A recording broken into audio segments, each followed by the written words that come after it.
You know, without further ado, for those in attendance and those watching around the world, standing out, how tall are you?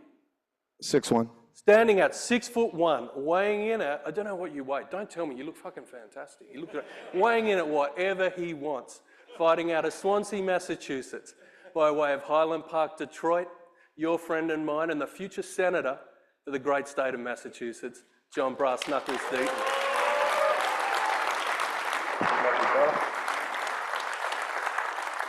The first thing that you should know is just how great this community is. I'm all across the world in the United States, and I send a tweet out, and predominantly the people that follow me are in the XRP community, and I find a guy who's an XRP holder who's following me, who happened to have 15 years in professional publishing, doing book covers. And it is true. I had a lot of people say, hey, I can do your cover for $75, or I could do this or do that.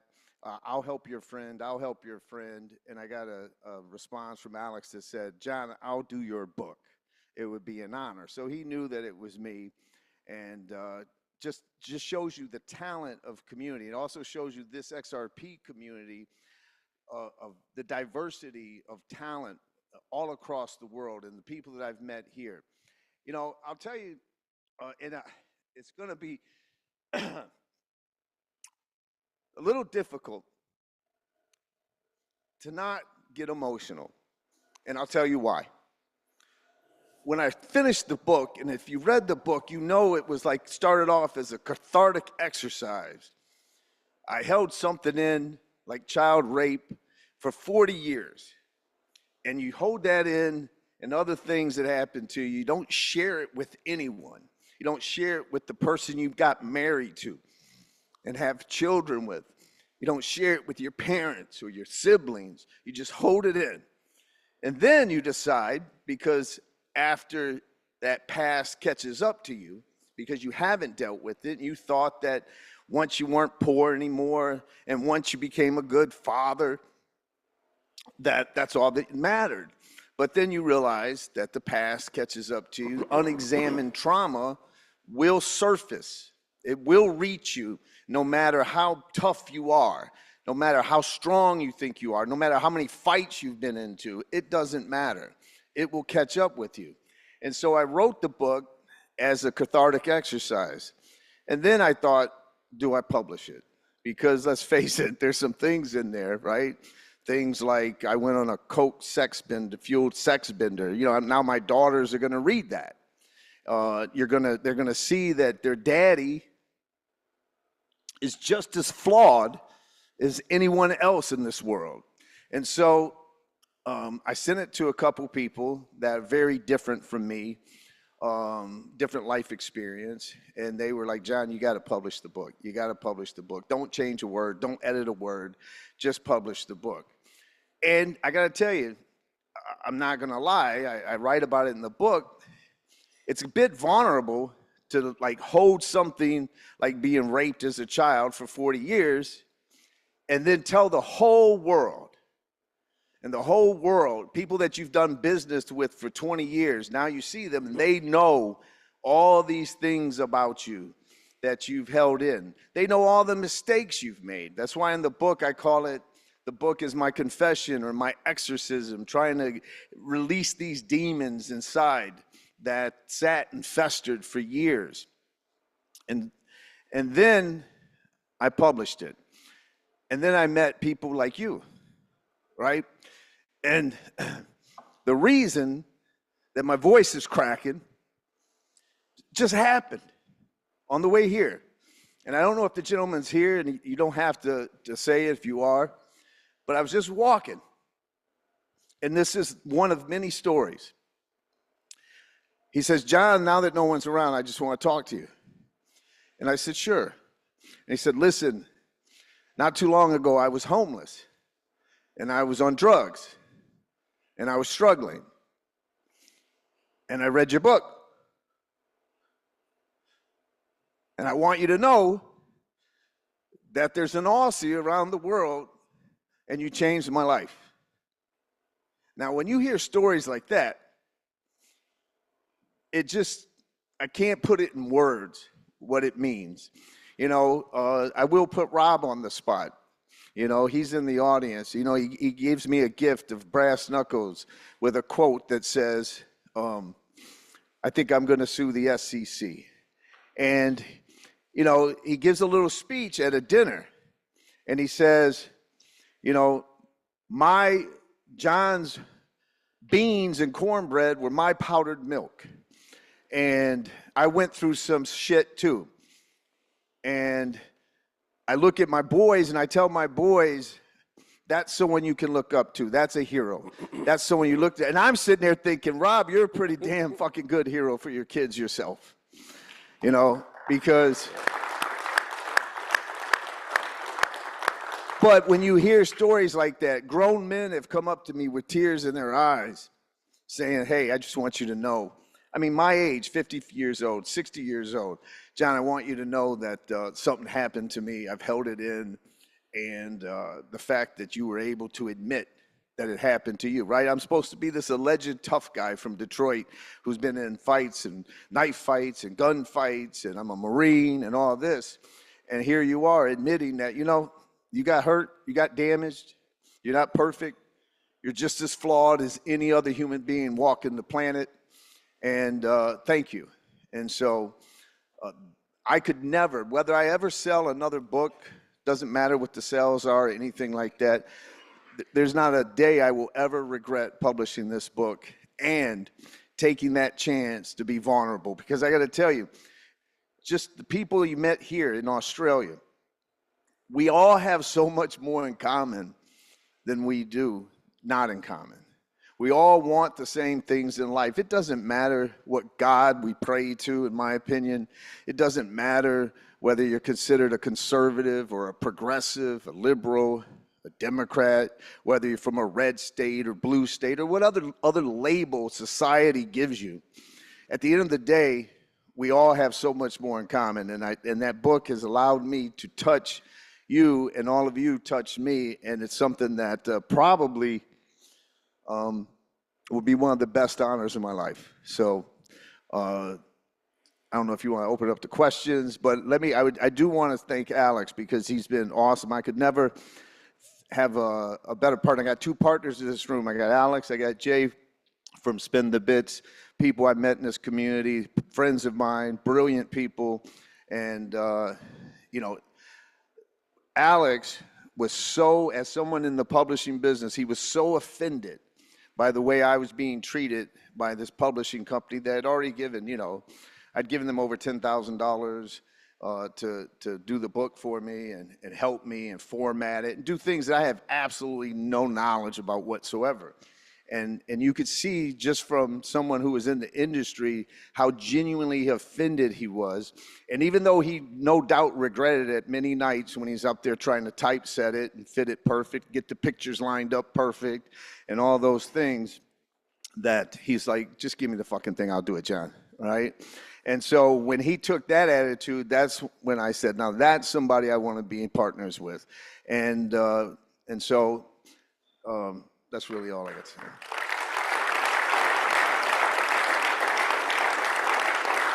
I would say, if you haven't had the chance to read the book, and I mean, this isn't a sales pitch. I mean, sure, buy it from us or Amazon if you'd like.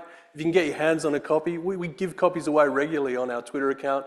I can't recommend it highly enough. You know, like obviously when John Deaton asked me to do his book, I'm an XRP holder. I have been for a long, long time. I know exactly who this guy is. And when he asked you can you help me? Yeah, of course I can help you, mate. And he sent me his book. I've done literally, I don't know, thousands of books that come through my hands in my career. For all I knew, he was going to send me his book and it was going to be terrible. And I was going to smile and I was going to make that book anyway. And I'd probably just avoid mentioning what I actually thought of the book. I'd find, you know, discreet ways to skirt around the subject. But when I opened the book, first page, second page, just read the first 3 pages of the book is what I'm saying. And you'll realize it's not what probably all of us expected when John Deaton said, I've written a book. And if I defy you to read the introduction, it's only 4 or 5 pages from memory, and not want to keep going with that book. And as you go through that book, you realize that put John Deaton and who we know the man we know. And XRP and the SEC put it all to one side. Food Stamp Warrior stands up on its own 2 feet and is a genuinely incredible book. So I just can't encourage people enough to read it. And I was very proud to publish it. I would have published it anyway, even if it was terrible, because I like you that much. But it's a genuinely amazing book, and I just can't recommend it to people enough. And we just happened to publish it. You want to do any questions, Chip? Yeah, let me know if you guys have questions. I'll go ahead and run a mic out to you guys. So anybody have any questions, go ahead and raise your hand. Somebody over here. The Bearable Bull. I think I know this guy. Go ahead, Bull. Can I publish my book that I'm working on with you guys? 100%. Amen. Look. Notice the guy who's not going to have any responsibility go, absolutely. Yeah. 100%. That's done. You seem like a stand-up guy. Submit your manuscript and we'll consider it. I can see some issues when it comes to the cover and the photo shoot, but we'll work through those. Sounds like a standard response. Who has a question?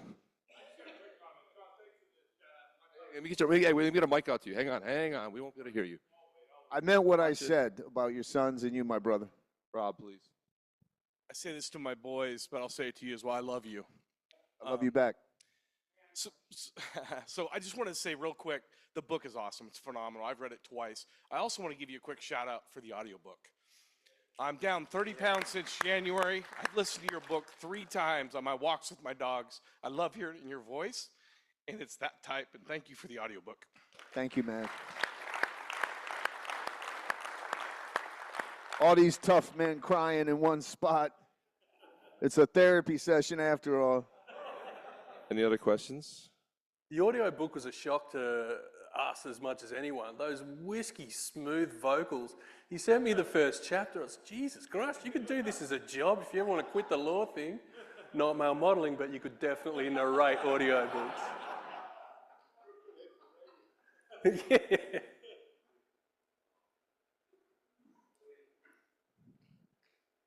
Hi, John. Hey. Did you decide to write the book before you sued the SEC or after? I started writing the book on, my mother died on March 13th, 2020.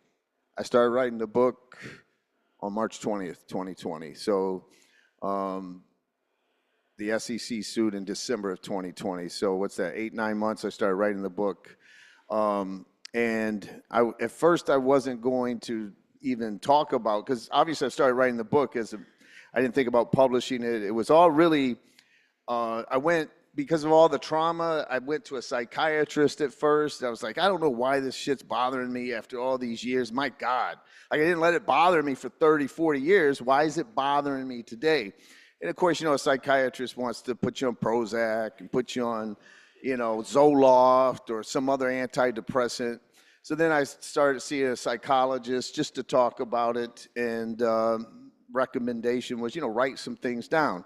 So I just started writing on the, it's more like this for me on the laptop, and it just took a life of its own. And the book would have been done much sooner if it wasn't for the SEC, but it worked out. At first, I wasn't going to include it because, the last gentleman that was up here, Scott, on Evernote, he's like, there's always somebody that says you're a grifter and that you're cashing out and all that. And I've thought, well, if I put something in, they'll think people are going to accuse me of trying to cash in or all that. Even someone, Alex told me someone was accusing Brass Knuckle Books online of being a scam or something like that. So I wasn't going to do it at all, include it. But then I realized that there was a continuation theme. Like, for example, why I got into crypto was those check cashing stores and the MoneyGrams charging my mom, 10, 15%.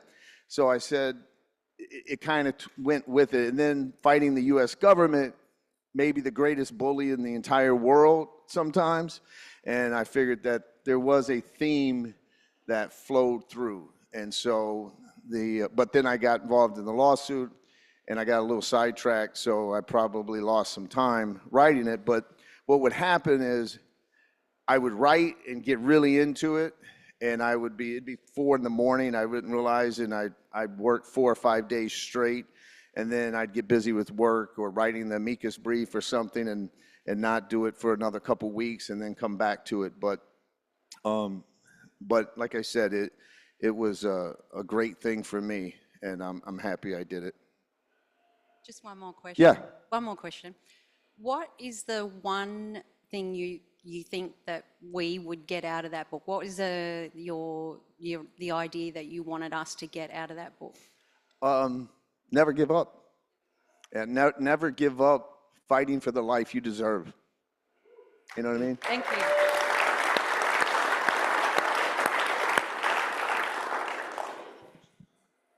Are there any other questions? Yeah. Let me get a mic to you. Nobody's going to hear it. Hang on a second, please. Where are you? All right. You know, Jeff, you could run there too, man. I mean, it's okay. Come on, Jeff. John, thank you so much for the book. I actually flew about 12 hours to get here, and I spent 8 of those hours listening to the audiobook. But Senator Warren can't find any dirt on you. She just needs to read the book. Yeah, listen, when I wasn't going to talk much about the election, but you brought it up, I will say this about it. When I went to meet a political consultant, and he was former Republican Governor Charlie Baker, who was the governor of Massachusetts, and I said, listen, read this book, and you're either going to have one or two reactions, right? He goes, what do you mean? I go, you're either going to think this is somebody that needs to run because he's not going to lie and all those kinds of things, or you're going to say, dude, you need to stay far away from politics because you got too much, you've admitted to too much stuff, or you've admitted to being too flawed, or what have you. And he read it, and, he got behind it. And so it is, what are they going to say, right? There's your opposition research 101 on me. There's really not left, I don't think I left anything out of that book. Like I called it a confession and an exorcism for a reason. But it's okay to be vulnerable. You can still be a tough guy if you want, or you can be hard and all that. But at the same time, it's all right to be vulnerable, because one of us are vulnerable at some point in time in our life. And when you are authentic and you say, hey, this is me, I'm not perfect. Someone else who's imperfect will be like, I get it. And you'll give way more support than you think. I've become way more optimistic about humanity than I ever was before. I will admit that that's something that the book and you people and other people have changed me. I was probably kind of negative. I guess if you read the book, you can see why, right, sometimes. But I really do now believe that the vast majority of humans are genuinely good people with a lot in common, who just want to live a good life and have a good family and enjoy life. And so... Can I just add to that in terms of Brass Knuckle Books, as your publisher, has very little to say about the election. But John did call me, and he called me up, and I was on Zoom with him and Christy, and he laughed and he said, I just said to Christy, I'm going to run in the election. I better call and tell Alex, or he'll be pissed off that I didn't tell him before I announced it. And I wasn't pissed off at all. I was super nervous, because nowhere on my 2024 bingo card, nowhere on my life bingo card did I have a friend and business partner that becomes a US Senator. That just wasn't even part of my life plan. And I'm going to be honest, I'm not emotionally equipped to handle that, I don't think. And I genuinely believe that's what's going to happen. I'm going to have a friend and a partner who is a US Senator. So I wasn't pissed off. I was nervous for myself, the most important person in this equation. But moreover, I wasn't surprised, right? I wasn't surprised. As I said, it's just John doing Deaton things. And I said to him last night, when he announced that he was going to run, that the people he's running against, this is just a personal remark, they tend to operate in a world of transactional lies and profiting politically from people's vulnerabilities. Forever we see politicians getting caught. This person's caught doing this, doing that. And I thought, these people are going to think they've struck gold when they get their hands on a copy of Food Stamp Warrior. What they're very quickly going to realise is they're dealing with someone they haven't dealt before, and that is an honest person with integrity. That's the one thing I get from the book, just the brutal honesty and the courage of this guy. So yeah, I think you're right. They're going to read that book, think they've struck gold. I don't think they have. One of the reasons I decided to run, and my daughter, Jordan, my daughter Olivia, left this morning, but they were obviously the first people I said, listen, Daddy's thinking of doing something that he's never done before. And they're like, what? I said, I'm thinking of running for U.S. Senate against Elizabeth Warren. And both daughters, their reaction actually convinced me to run, even though I've never told them that. Their reaction was, Daddy, you're pretty good at what you do and the things you do, but we don't think you can win. And I said, why? And they said, because you're too honest, you won't sell out, and you won't say things that you don't believe in. And I said, well, then I have to run, because that can't be the standard in American politics or any politics anywhere. So you're the reason. I'm going to embarrass her. Jordan, come on up. Come on up. Just say hi. She's going to kill me. This is my senior in college at the University of Massachusetts. If Olivia were here, I'd have her up too. That's all right.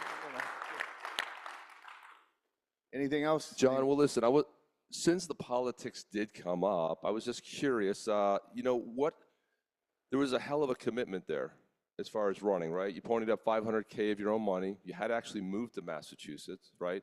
And you had to secure the signatures necessary to be able to, and hope there wasn't anybody jumping in. Where was the turning point? I get when you ran, but in your head, what was the impetus for running? What was that one thing that sort of thinking about it, committed to it? Really, that's a great question. It's hard to pinpoint on one thing, but I've always, listen, I tell people when they ask me, why am I running? They ask that question. And I say, when you see me, when you look at me, you're looking at the walking, living, breathing embodiment of the American dream. Like someone who was on welfare and food stamps. My first day of high school, I got a gun put in my mouth and the hammer cocked, and I dropped out of high school for the first 3 months, just like every sibling and cousin in my family. When my announcement video, not many politicians say they called me white trash, but I made it out. And so I am the American dream. But I looked up to people. I didn't hate Americans that had money. I didn't have this class warfare, American versus American. If you were successful, I might stop you. Hey, you got 10 minutes? Can you talk to me? Like, what do you know that I don't know? What's a stock? What's a bond? What's Bitcoin? What's XRP? Whatever the question might be today, can you tell me? And I see the division, and it's destroying the world, but it's certainly destroying my country, the country that I genuinely grew up loving and being proud of. When I made it to law school, I was like, wow, I'm going to be a lawyer. I wasn't supposed to graduate high school.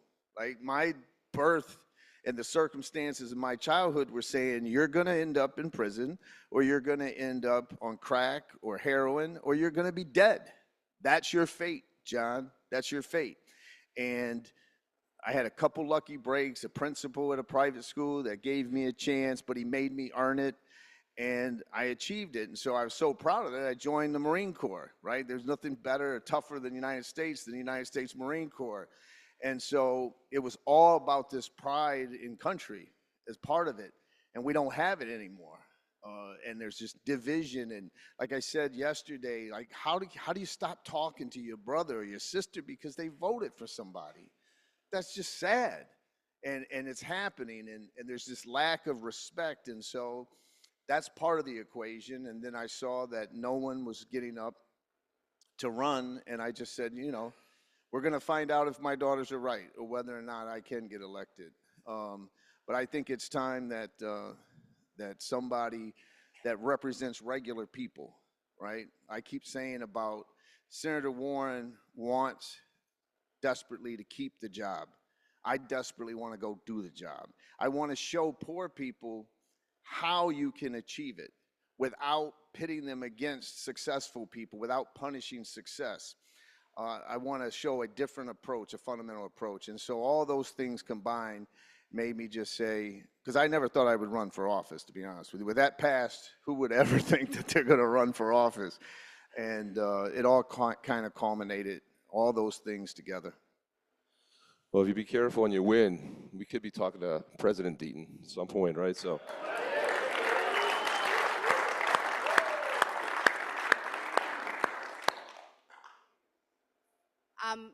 I don't know if there are any other questions. I had a statement, but I also wanted to just point out the fact that what I really admire about what you've done is you've really bared everything during an election. You've done this where generally people try and hide those things when they're running so that to keep a particular kind of reputation, I guess. And I think you have nothing to lose, and we're so proud of you. And Deaton for Senate, everybody. Thank you. Thank you.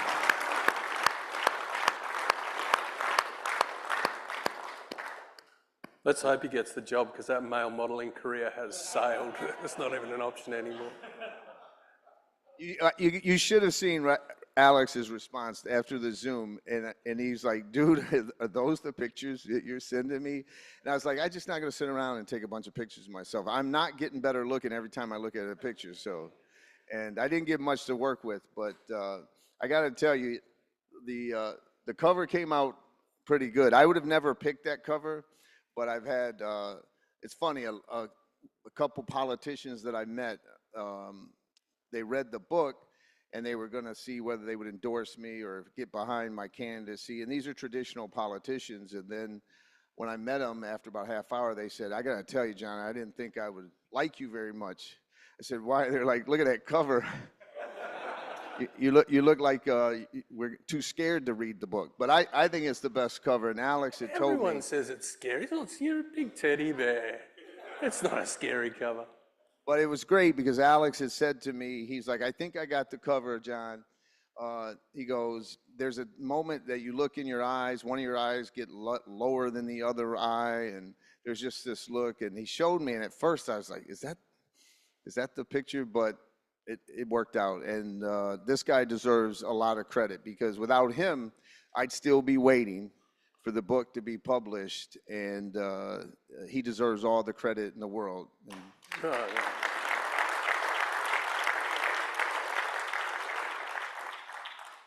anyone else before we lock it up?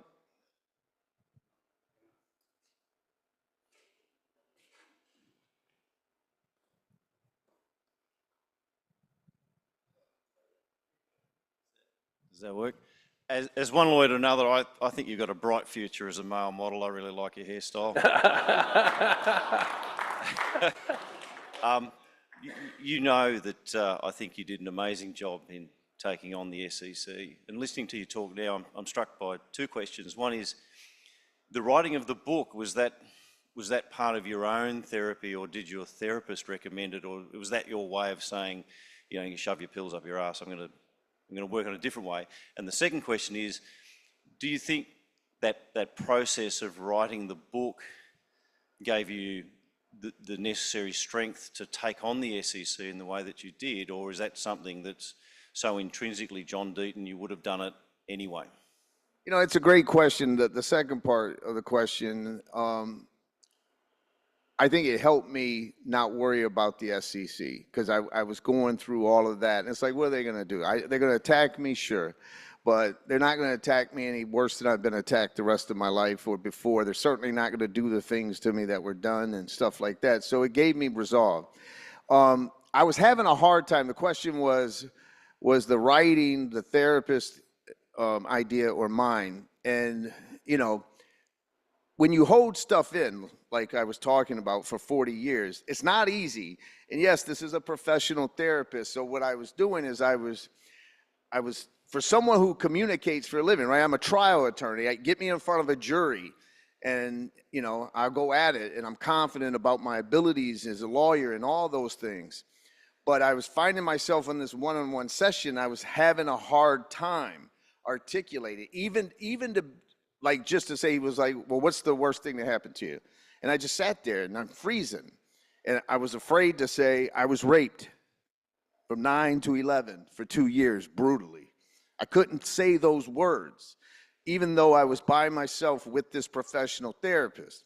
So when I got home, I was just like, God, you communicate for a living and you can't even say something like that simple. And so I started writing it. And to be honest, I wrote it. I cried. You see, I'm not crying. I'll cry if I talk about Derek getting shot when I was 17, my best friend. I'll break down, talk about my mom, talk about my kids. I can talk about that bad stuff now, but when I was writing it, I was crying. I'm not ashamed to admit it because I was experiencing it for the first time and acknowledging that it did do damage, that impacted my relationships, how I acted in my marriage. You know, someone would touch me and the way I would react. And it's funny because a couple of you like have been kind of careful about coming up, which is not a problem. But so that's how it started, Scott. I was writing it down and I was able to get it on paper and able to, I guess, come to terms with it internally by myself at 1 a.m. with a laptop. Then it allowed me to be able to go in and say, you know, and be able to start vocalizing it to the point where I can say that out loud. You know, 5 years ago, you asked me that, I would have never thought that I could utter those words in front of an audience of people. And so it's been the best thing that's ever happened to me from a therapeutic standpoint. And there's no shame in any of you out there struggling. As I said, you don't have to live my life. You don't have to have extreme tragedies or instances. We're all a sum of our own life experiences, and we all carry burdens around with us. And there is no shame whatsoever in saying, hey, I need help, or maybe I should talk to someone. That doesn't make you weak, right? It actually will make you stronger, which is the point that Scott's getting at. Then I don't hesitate to take on the U.S. government because I don't care what's going to happen because, you know, I feel much better inside and stronger. So, great question. Hey, wow, it's going to say, John, Alex, you guys really know how to bring down the house. And I'm not going to lie, you kind of got me in the feels. I read the book and it kind of brought it up. But gentlemen, beautiful story. Just some things that I didn't know. Thank you so much for coming here. Thanks, mate. Thank you, John. Appreciate that. Well, that is how you end the most amazing conference in Australia.